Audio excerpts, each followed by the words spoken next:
नमस्कार, न्यूज 18 के special podcast में आपका स्वागत है। मैं आपके साथ आयुषी गुप्ता। इस पॉडकास्ट में हम बात करेंगे शनि देव की। शनि देव को प्रसन्न करने और उनकी कृपा के लिए शनि जयंती का दिन खास होता है। शनि देव को न्याय के देवता के रूप में पूजा जाता है। शनि देव की कृपा के लिए और शनि दोषों से मुक्ति के लिए शनि जयंती का दिन भी काफी खास होता है। 2026 में मई के महीने में शनि जयंती कब मनाई जाएगी, क्या आप करें, क्या ना करें, कौन से उपाय करें, शनि महाराज को कैसे प्रसन्न करें, शनि जयंती पर विशेष जानकारी के लिए आज हम बातचीत करेंगे। हमारे साथ मौजूद है जानी मानी ज्योतिषाचार्य स्वाति अहलूवालिया जी। आपका बहुत बहुत स्वागत है। धन्यवाद आयुषी। पहला सवाल स्वाति जी आपसे यही रहेगा कि इस बार शनि जयंती इतनी महत्वपूर्ण क्यों मानी जा रही है, ये कब है और क्या खास है? देखिए, 2026 की शनि जयंती केवल एक पर्व ही नहीं है, बल्कि गहन आध्यात्मिक ऊर्जाओं का एक अद्भुत संगम है। कारण ये है कि इस वर्ष शनि जयंती शनिवार के दिन पड़ रही है। इसी दिन शनि अमावस्या और वट सावित्री व्रत का भी दुर्लभ संयोग बन रहा है। इसीलिए इस तिथि को साधना, कर्म, तपस्या और भीतर की चेतना को समझने के लिए अत्यंत विशेष माना जा रहा है। बिल्कुल, और भी इसके बारे में बताइएगा कि क्या शुभ मुहूर्त है, कितने बजे से ये स्टार्ट हो रहा है? देखिए, इस वर्ष अमावस्या तिथि का आरंभ 16 मई को सुबह 5:11 पर होगा और इसकी समाप्ति 17 मई को तड़के 1:30 पर होगी। उदया तिथि के अनुसार शनि जयंती का मुख्य पर्व 16 मई शनिवार को ही मनाया जाएगा और वैदिक मान्यताओं के अनुसार ज्येष्ठ मास की अमावस्या पर ही सूर्य पुत्र शनिदेव का प्राकट्य हुआ है।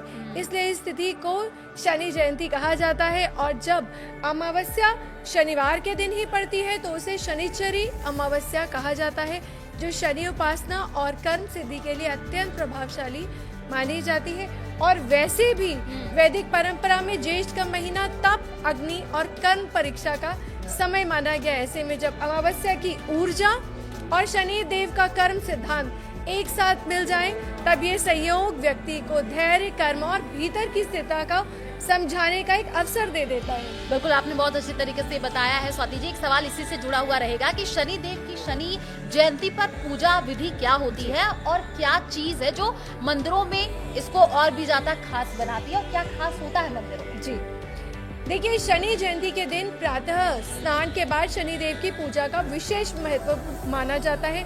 इसी दिन लोग मंदिरों में जाकर तिल के तेल का दीपक जलाते हैं, काले तेल, उड़द, सरसों का तेल अर्पित करते हैं। वहाँ शनि मंत्र के जाप को करते हैं और शनि स्त्रोत, हनुमान चालीसा का पाठ भी करते हैं। विशेष रूप से पीपल वृक्ष की पूजा जरूर करते हैं और उनकी परिक्रमा का भी एक विशेष महत्व है, क्योंकि पीपल को शनिदेव से जुड़ा अत्यंत पवित्र वृक्ष माना गया है। और कई मंदिरों में ऐसा भी माना गया है कि तेल अभिषेक, शनि पूजा और दान पुण्य का आयोजन होता है। आपने देखा भी होगा कई स्थानों पर पंडित या मंदिरों में रक्षा सूत्र भी बांधा जाता है, जिसे लोक परंपरा में शनि की कृपा, नजर दोष और रक्षा और नकारात्मक ऊर्जा का बचाव के प्रतीक में पहना जाता है, बांधा जाता है। हालांकि शनि उपासना का सबसे बड़ा उपाय अच्छे कर्म, अनुशासन, सेवा और सत्य को मानना ही है। बिल्कुल स्वाति जी, क्योंकि शनिदेव की हम बात कर ही रहे हैं तो शनिदेव के जन्म की कथा क्या है, अगर कोई कथा आप बताना चाहें तो? देखिए, शनि देव के जन्म की कथा हिंदू पुराणों में अत्यंत रहस्यमयी और गहरे आध्यात्मिक प्रतीकों से भरी हुई मानी जाती है। पौराणिक कथाओं के अनुसार सूर्य देव का विवाह संध्या से हुआ था, लेकिन संध्या का तेज इतना प्रखर था कि संध्या लंबे समय तक उसे सहन नहीं कर पा सकी। तो ऐसे में क्या हुआ, उन्होंने अपनी बहन छाया यानी छाया देवी को सूर्य देव के पास छोड़ दिया और स्वयं तपस्या के लिए चली गई।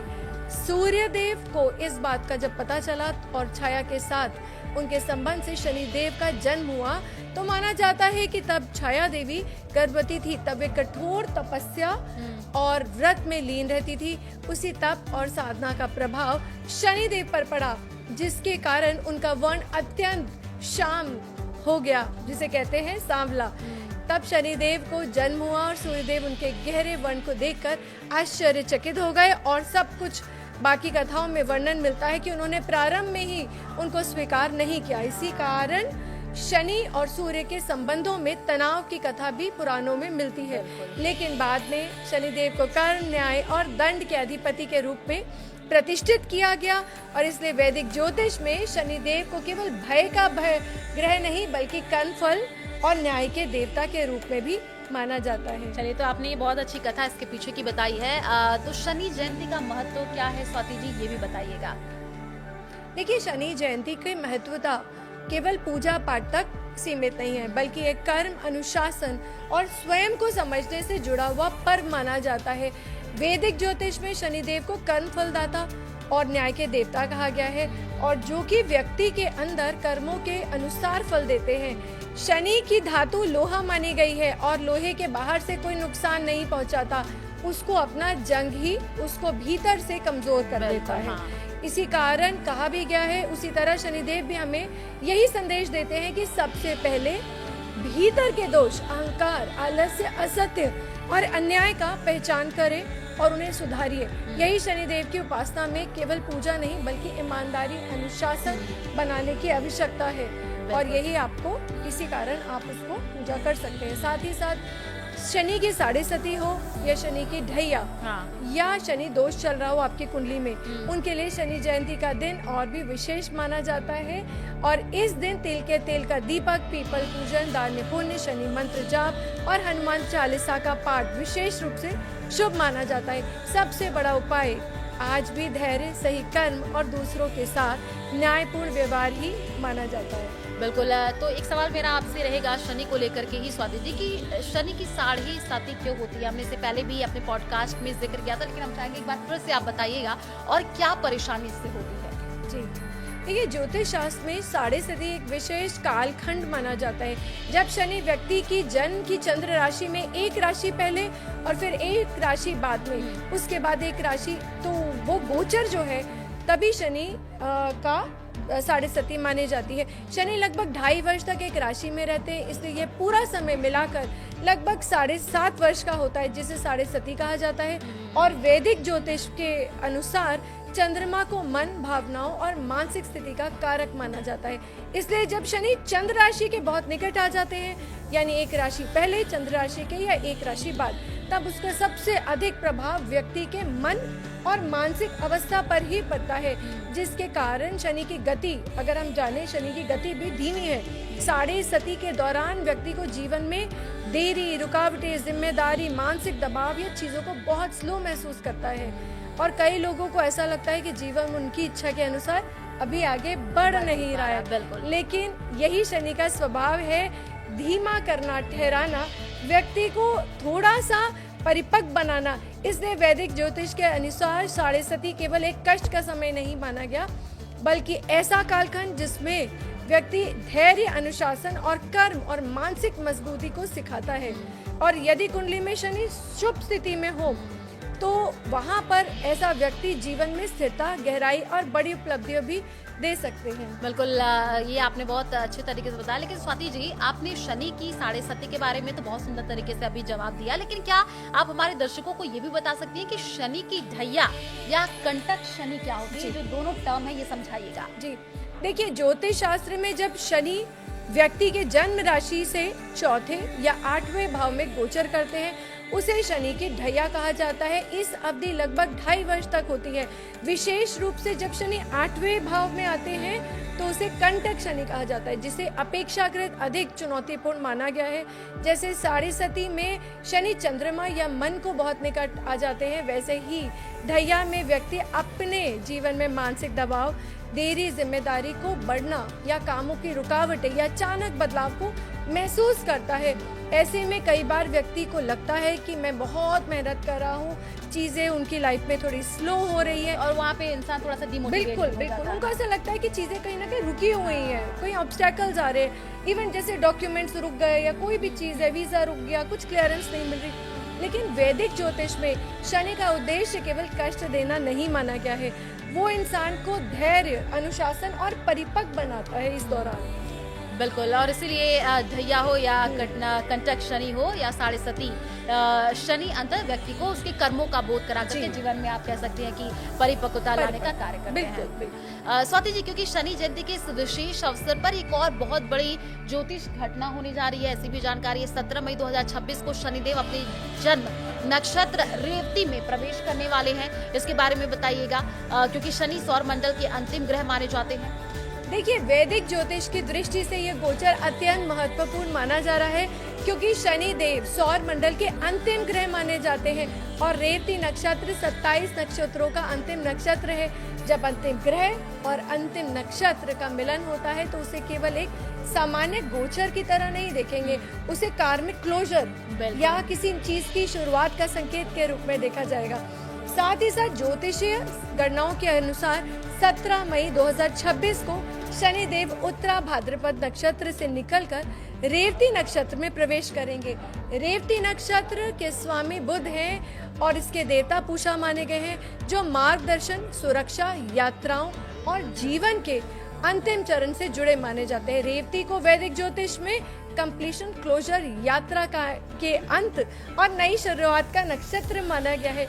इसलिए जब शनि जैसे धीमे कर्म प्रधान और न्याय के ग्रह यहाँ आते हैं, तब व्यक्ति और समाज दोनों स्तरों पर पुराने कार्मिक साइकिल को समाप्त होते हैं और नई दिशा में बढ़ने की प्रक्रिया में शुरुआत होती है। यही कारण है कि कई ज्योतिषीय दृष्टिकोणों से इस गोचर को केवल व्यक्तिगत परिवर्तन नहीं, बल्कि वैश्विक, आर्थिक, सामाजिक और मानसिक बदलाव से भी जोड़कर देखा जाता है। शनि का स्वभाव धीमा जरूर होता है, लेकिन जहाँ भी जाते हैं वहाँ गहराई, वास्तविकता और कार्मिक अकाउंटेबिलिटी को लेकर आते हैं, स्थायी बनाते हैं हर चीज को। बिल्कुल स्वाति जी, क्योंकि अक्सर ये भी कहा जाता है कि शनि देव की दृष्टि बहुत प्रभावशाली मानी जाती है और उसकी पूजा करते समय जो सीधे उनकी आंखों में नहीं देखना चाहिए, और इसके पीछे क्या मान्यता और क्या शनि से जुड़ा कोई विशेष मंत्र या श्लोक भी है, वो भी बताइएगा।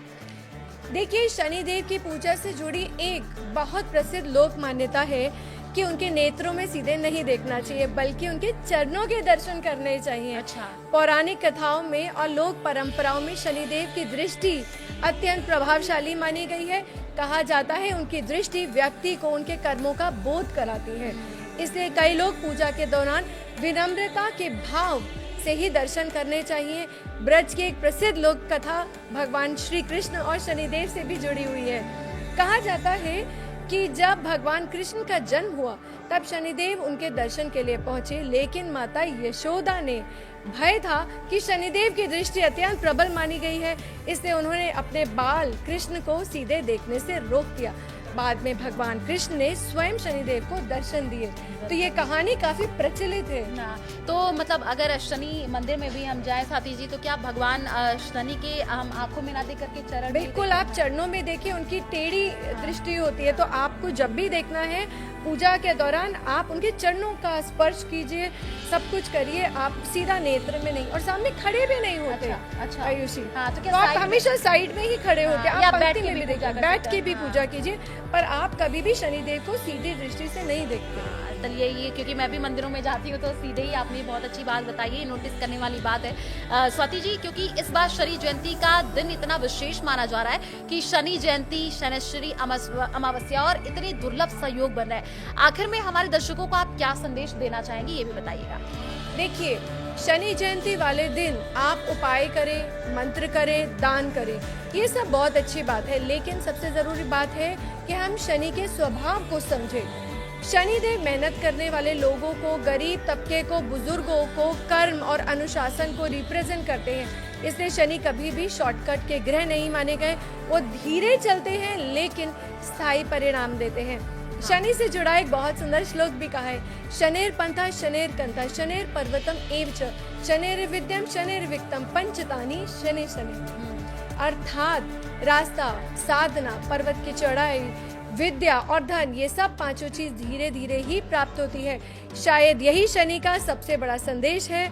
जीवन में जो भी चीजें करें, धीरे धीरे मेहनत, धैर्य और ईमानदारी से ही मिलता है, वही सबसे ज्यादा स्थायी होता है। इसलिए इस शनि जयंती पर केवल उपाय ही नहीं, बल्कि अपने कर्म, व्यवहार और धैर्य पर भी ध्यान दीजिए। बिल्कुल स्वाति जी, क्योंकि हमारे दर्शक अपनी राशि के अनुसार ये जानना चाहते हैं कि इस शनि जयंती पर उन्हें क्या विशेष करना चाहिए जिससे उन्हें शनि देव की जो कृपा है वो प्राप्त हो सके, तो आप बताइएगा। देखिए आयुषी, ये जो समय है इस बार खास तो है ही, क्योंकि इतने सारे संयोग बन रहे हैं यहाँ पर। इसलिए मेष राशि वालों के लिए धैर्य रखें और क्रोध पर नियंत्रण रखें। हनुमान चालीसा का पाठ और तिल के तेल का दीपक लाभकारी रहेगा। वहीं वृषभ वालों के लिए जरूरतमंद को भोजन कराएं और काले तिल का दान करें। शनि जयंती आपके लिए आर्थिक स्थिरता का भाव मजबूत कर सकती है। बात करेंगे मिथुन राशि वालों के लिए भी। मानसिक शांति पर ध्यान दें, पक्षियों को दाना डालें और बुजुर्गों का सम्मान करें, यही आपके लिए खास रहेगा। कर्क राशि वालों के लिए परिवार और भावनाओं में संतुलन बनाए रखें। पीपल के वृक्ष में जल अर्पित करें, लाभकारी माना जाएगा। सिंह राशि अपनी ढैया चल रही है, इसलिए अहंकार और जल्दबाजी से बचें। शनिवार को शनि मंत्र का जाप और जल सेवा करें। वहीं बात करेंगे कन्या राशि की, तो कार्य क्षेत्र में स्थिरता आएगी। जरूरतमंद लोगों की सहायता और शमी पौधा लगाना शुभ रहेगा। तुला लगन या तुला राशि वालों के लिए शनि आपकी कर्म क्षमता को मजबूत कर सकते हैं, इसलिए काले वस्त्र या छाते का दान लाभकारी रहेगा। वृश्चिक वालों के लिए अधूरे काम पूरे करने का समय आ गया है। हनुमान उपासना, अनुशासन आपके लिए विशेष शुभ रहेगी। धनु राशि आपकी ढैया चल रही है, इसलिए निर्णय सोच समझ कर ले। पीपल पूजा, शनि स्त्रोत का पाठ लाभकारी रहेगा। बिल्कुल। मकर राशि वालों के लिए शनि देव आपकी राशि के स्वामी है, इसलिए कर्म और धैर्य बनाए रखें। बुजुर्गों की सेवा विशेष रूप से करें। और कुंभ वाले साढ़े सती के प्रभाव के कारण मानसिक दबाव से महसूस हो सकता है। ध्यान, मौन और जरूरतमंदों की सहायता करें। ज्येष्ठ का महीना भी है इस बार। और मीन राशि वाली जो आखिरी राशि है आपकी साढ़े सती चल रही है, इसलिए भावनात्मक संतुलन बनाए रखें। जल सेवा, शनि मंत्र और हनुमान चालीसा का पाठ जरूर करें। बिल्कुल, तो चलिए आपने राशि अनुसार बता दिया है कि किस तरीके से खास तौर पर ख्याल रखना चाहिए, लेकिन सभी राशियों के लिए एक बात समान है कि शनि का सबसे बड़ा उपाय आज भी अच्छे कर्म, ईमानदारी, अनुशासन और दूसरों के साथ न्यायपूर्ण व्यवहार को ही माना गया है। सही है ना? बिल्कुल सही बोला आपने। तो चलिए आज की इस चर्चा में हमने सूर्यपुत्र, कर्म फलदाता और न्याय के देवता शनिदेव से जुड़ी शनि जयंती और शनिचरी अमावस्या के आध्यात्मिक ज्योतिष और पौराणिक महत्व को समझने का प्रयास किया है। हमने जाना है कि शनि केवल भय के देवता नहीं है, बल्कि कर्म, अनुशासन, धैर्य और जीवन के गहरे सत्य का बोध कराने वाले ग्रह भी माने जाते हैं, है ना स्वाति जी? बिल्कुल, आपने आयुषी सही कहा। इस समय आप कर्मों पे ध्यान रखिए। हम जैसे ही शुरू होती है शनि जयंती, हम रेमेडीज की तरफ, उपायों की तरफ दौड़ते हैं। उपाय की तरफ करें, बहुत अच्छी बात है, पर सबसे पहले अनुशासन और कंसिस्टेंसी से करें, मन साफ करें और मेहनत में, लगन में विश्वास रखें। चलिए, बहुत अच्छी बात आपने कही। आशा है कि ये जानकारी आपको शनि जयंती और शनि उपासना को एक नई दृष्टि से समझने में सहायक रहेगी। आप सभी को शनि जयंती की बहुत बहुत शुभकामनाएं। शनि देव की कृपा आप सभी के जीवन में संतुलन, न्याय और सही कर्मों की दिशा बनाए रखे। स्वाति जी, आप लास्ट में कुछ दर्शकों को कहना चाहते हैं? जय शनिदेव महाराज की। नमस्कार।